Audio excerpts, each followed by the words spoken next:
Halo semuanya, selamat datang di Sharing Information. Berita hoax alias berita palsu memang berdampak sangat buruk.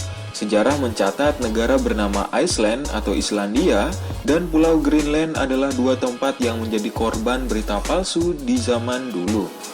Pernahkah terpikir oleh Anda kenapa tanah hijau diberi nama Iceland sedangkan tanah yang penuh es justru diberi nama Greenland? Ya, kedua daerah yang berdekatan ini ternyata namanya terbalik. Sejarah nama Iceland.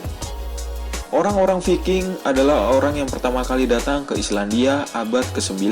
Ditulis oleh Wikipedia, bangsa Viking membawa serta budak-budak yang mereka bawa dari timur. Sebelum itu, tanah itu merupakan tanah tak berpenghuni. Seorang yang bernama Floki datang ke Islandia yang sebelumnya didatangi rekan-rekannya sesama bangsa Viking. Ia ingin melihat tanah yang disebut dengan Snowland oleh teman-temannya tersebut. Tentu saja karena bangsa Viking yang pertama datang ke Islandia tiba saat musim salju. Floki yang tiba di Snowland melihat sebuah bongkahan batu es raksasa di teluk. Bongkahan es itu kemungkinan mengapung dari kutub atau dari Greenland yang menjadikan cuaca di teluk sangat dingin. Bahkan hewan ternaknya semuanya mati. Karena itu ia memutuskan untuk pulang. Ketika kembali ke rumahnya dengan para bangsa Viking alias Nordik di Eropa Utara, ia menyebut daerah itu sebagai daratan es pada rekan-rekannya.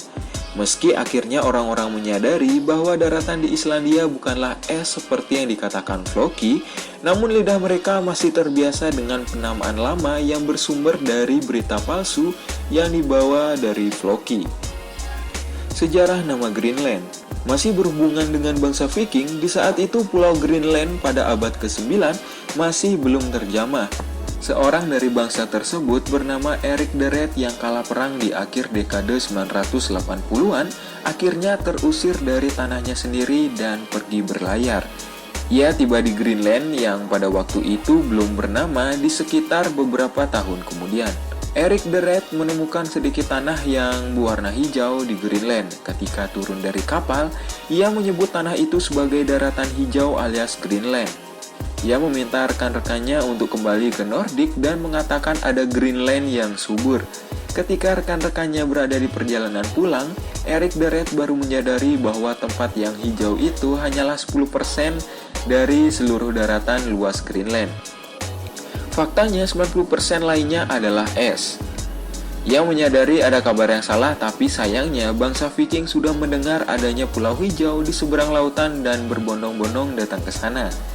Apa yang terjadi setelah itu? Wilayah Atlantik Utara tiba-tiba mendingin dipicu oleh letusan Gunung Samalas di Indonesia dan beberapa tempat lainnya di tahun 1257.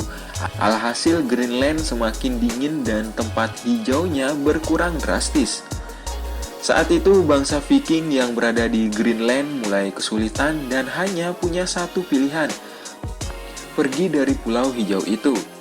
Mereka baru menyadari bahwa berita palsu yang disampaikan Erik the Red nyaris menewaskan mereka di hamparan es yang sangat besar. Begitu dampaknya berita palsu sejak dulu, bahkan daratan berwarna hijau diberi nama Iceland dan daratan es diberi nama Greenland. Penamaan ini sudah mendarah daging dan akhirnya tetap seperti itu hingga hari ini. Sekian video kali ini, sampai jumpa di video selanjutnya dan terima kasih.